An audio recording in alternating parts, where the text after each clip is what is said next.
Toronto Maple Leafs have made more moves. They have made yet another interesting signing. And in what's been a few days, a lot of transactions, the Leafs continue to add some interesting names. We're going to break down exactly who Brad Living signed, but also break down multiple huge free agency updates as things continue to pick up surrounding the Leafs and the NHL. But before we get into it all, folks, if you're part of the percentage who aren't subscribed to the channel, this is the place to be for daily Leafs content. Your guys' support's been unbelievable. If you're a part of that 71% who aren't subscribed to the channel, this is the place to be for the content. You guys have been beasts with the support. There's a lot to go over today. Some more moves have been made, and what's been a very interesting offseason thus far for the Leafs, whether it be Mitch Marner being traded, all these different things. We know the Leafs are prioritizing a trade, but that's not stopping them from kind of fine-tuning around the edges here. And they made yet another signing this afternoon in a very intriguing name and someone who's been around the game for a while. So you can see here, we've signed forward Vinny Lettieri to a one-year deal. And you can see there, former Boston Bruin, former New York Ranger. There's a former Minnesota Wild, I believe, as well. There's a lot of different players they're signing here, adding depth to the AHL team, but also we saw last year they became,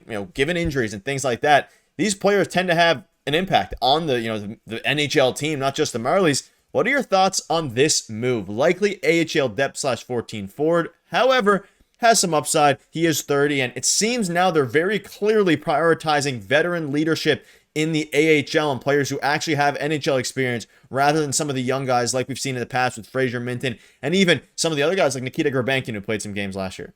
Yeah, I think that's the route they're going with this at this point. I mean, the Toronto Maple Leafs have made a couple signings over the last couple of days, but they've also lost a couple players over the last couple of days, like an Alex Steves, let's say, that maybe wasn't going to be an everyday NHLer, but was in the AHL. You lost him in the system, right? So you need to start restocking the cupboard a little bit, not necessarily with prospects. I think they're going the route, like you just brought up, of guys who've been around for a while. This guy's 30 years old. He's been in and out of the NHL and the AHL almost every season that he's played. If you go back and look, he's bouncing between. He bounced last year as well. Like you just saw there, if he is a 14th forward, that makes a lot of sense for the Maple Leafs to have a guy who at least has a lot of NHL experience and is a little bit older that you can kind of plug into the lineup when there are some injuries. Obviously, if there are injuries throughout the course of the season, I would imagine it's Easton Cowan that might be getting a call up. We don't know what's happening with that yet. He could play his way into a spot in the lineup, but I think it's interesting. I think they're creating some healthy competition, but all in all, this is probably an AHL signing. Yeah, you can look at some of his, in case I'm sure not a lot of you are familiar with this game. Maybe you are. Let me know down below, or let us know down below, rather. Lots of individuals, rush shots, and a pretty good play driver despite the weak possession and chance creation. Pretty physical, but average defensively. So he provides some chance creation. And, I mean, again, chance creation in the AHL compared to the NHL, very different things. He is 30 years old. And funny enough, he's actually, getting the same cap hit as some other players. Like a lot of these guys are making all the same money. Michael Pezzetta, who's probably going to play a lot more with the NHL team. And it also came out that he had a lot of other NHL offers and he decided to go with the Leafs because it was just, he's been a fan since growing up. Of course, Matt Sundin in his room, all these different pitchers. He's making the same as Vinny Lettieri. Granted, he's on a 2-year deal, but it is very, I think intriguing is the word. Will he make a big impact? Probably not. It is a 1-year deal. And you saw last year he put up 5 points in the regular season. So 5 more points than Michael Pezzetta did, but of course he has some intangibles here, and ultimately a move that probably won't have big implications going forward or anything like that, but the Leafs continue to add some depth, and of course we're going to keep you up to date with every single little move and big move that they make, because we're probably going to see we'll probably see him at some point this season, given injuries, given depth, and depending on how they go there. And let's look at some of the other things as well here. And there's some interesting news that has come out surrounding the Leafs' recent draft pick, Tynas Luke Koblar. And you can see here, again, you can see it in this one as well. We got our guys. The Brampton Steelheads have selected Tynas Luke Koblar, and this means that now he's going to be in Brampton. Went 99th overall in the CHL import draft. I think he's likely to stay in Sweden next season, but the option is there to come to the OHL. So is there a chance we see him in the OHL? There is now, and of course he might stay in Sweden, but this is a prospect that has actually garnered a lot more attention since being drafted. A very interesting player.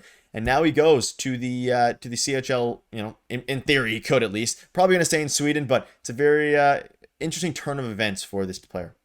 Probably might, like Kyle just said here, probably might stay in Sweden, but I think this just got a lot more interesting because the Steelhead saw an opportunity here. Of course, the CHL import draft happens every year. You get 2 picks. So they saw an opportunity here where, they pick him and he can be closer to Toronto. So I do wonder if there's a situation here where both the player and Koblar and the Toronto Maple Leafs as an organization go, maybe do you want to come over to Brampton, play for the Steelheads? You're like half an hour out of the city. We can talk to you all the time. We can meet with you, really help you develop. You can work with our skills coaches. I'm sure there's something that can be done with that too. So I think things just got really interesting. And not only that, and being closer to the organization and playing here in the OHL, which is a great league. Of course, so many players come out of the OHL. Not only that, but James Richmond, head coach and general manager of the Brampton Steelheads, turns out NHLers like nothing. His resume is like Owen Tippett, Nick Hague, Nathan Bastian. Just this last year, Porter Martone, who was the captain of the Brampton Steelheads. So he's turning out NHL players. Finn Harding as well of the Pittsburgh Penguins. So he has a really, really good track record of turning obviously 16 and 17-year-olds who maybe weren't going to the NHL. Some of them were surefire NHLers, but maybe weren't going to make the NHL into NHLers and everyday NHLers. So I do wonder if that's an option at this point. It's still looking likely right now that he's going to go back to Sweden, but this just got very interesting. And I do think that if he comes to the OHL, he's actually going to, speed up his development a lot. Yeah, and obviously we'll keep you up to date with it, especially as he decides between the two.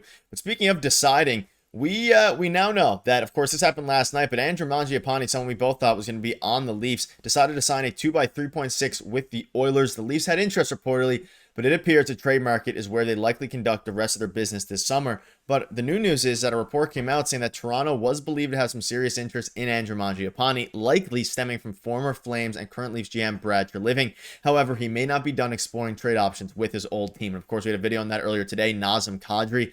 The Kadri stuff is picking up, like more and more rumors and reports are starting to float out about it. I think it's a likely scenario. I believe, though, Kadri does have a no trade clause, that would, or no move clause, rather. That would be, he'll come to Toronto, of course. I assume at least if they request a trade, exception from him. However, it makes things interesting now because we were talking about Andrew Mangiapane, how much of a perfect fit he'd be. And you look at the team now, and this is how it currently shapes up, assuming they don't make another move, though they will make another move for a top six. And it's interesting. Knies, Matthews, this, mock has Nylander on the right wing with Domi, Tavares, Michelli, and then McMahon, Lawton, Yarncroke, Kemp, Nicholas Watt, and Steven Lorentz. Honestly, not bad, even if they didn't make any more moves. I don't know if it's good enough to win a cup. I think they need one more.